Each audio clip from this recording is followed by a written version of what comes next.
Hello friends, welcome to PU academy. इसमें हम 4 एकांकी के प्रश्नोत्तर शुरू करते हैं, जिसमें हमारा आज का सेकंड क्वेश्चन है, हिंदी एकांकी के उद्भव एवं विकास पर प्रकाश डालिए। तो इसका आंसर देखते हैं हम। हिंदी एकांकी के उद्भव के संबंध में 2 मत माने जाते हैं। पहले मत में प्रोफेसर अमरनाथ गुप्त ने यह माना है कि हिंदी एकांकी अंग्रेजी एकांकी की छाया में विकसित हुआ है। मतलब इसके हिंदी एकांकी का जो शुरुआत हुई उसके लिए 2 मत माने जाते हैं। पहले मत में अमरनाथ गुप्त ने कहा है कि जो हिंदी एकांकी आई है वो अंग्रेजी एकांकी से आई है। दूसरे मत के अनुसार विद्वानों ने एकांकी का उद्भव संस्कृत साहित्य से माना है। दूसरे मत में मतलब और भी जो विद्वान हैं उन विद्वानों ने संस्कृत साहित्य से एकांकी की शुरुआत मानी है। हिंदी एकांकी के विकास की शुरुआत के संबंध में 3 मत माने जाते हैं, जिसमें पहला मत है हिंदी एकांकी का विकास भारतेंदु हरिश्चंद्र कृत वैदिकी हिंसा न भवति एकांकी से हुआ है। दूसरा मत है हिंदी एकांकी का प्रारंभ जयशंकर प्रसाद कृत एक घूट एकांकी से हुआ है। तीसरा मत है आधुनिक हिंदी एकांकी का प्रारंभ रामकुमार वर्मा कृत बादल की मृत्यु से हुआ है।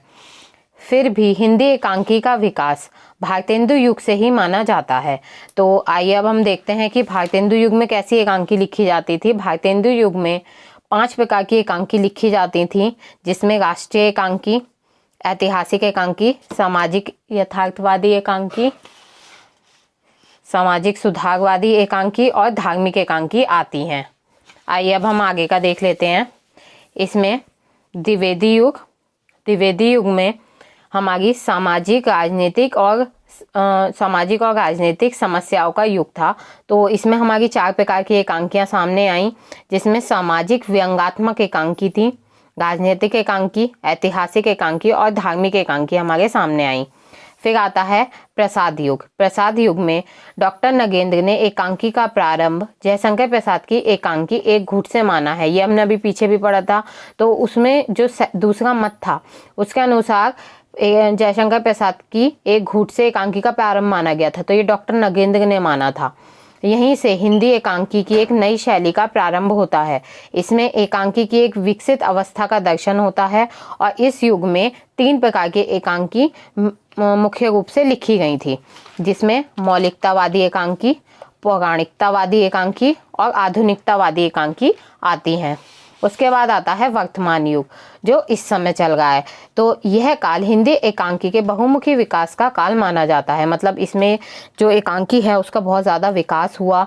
इस काल के एकांकी अपने मौलिकता और विकसित अवस्था में श्रेष्ठ हैं। इस युग की एकांकियों में रंगमंचीयता का गुण भी विद्यमान है। इस युग में 3 प्रकार की एकांकी लिखी गई, सामाजिक राजनीतिक एकांकी, मानवतावादी एकांकी और धार्मिक पौराणिक एकांकी। अतः कह सकते हैं कि आज की एकांकी अपने युग का दर्पण है। मतलब ये इसलिए कहा गया है कि आज जो एकांकी लिखी जाती हैं वो कहीं ना कहीं हमारे समाज में जो भी परिस्थिति है उसे देखते हुए लिखी गई हैं, जिसमें संपूर्ण युग जीवन को उसके संपूर्ण परिवेश में सफलतापूर्वक देखा जा सकता है। मतलब जो भी आज की एकांकियों में लिखा गया है तो कहीं ना कहीं समाज में हो रहा है तभी लिखा गया है। आई होप आपको ये वीडियो हेल्पफुल रहेगी, और अगर आपको वीडियो अच्छी लगी हो तो प्लीज़ चैनल को सब्सक्राइब करना ना भूलें। Thanks for watching.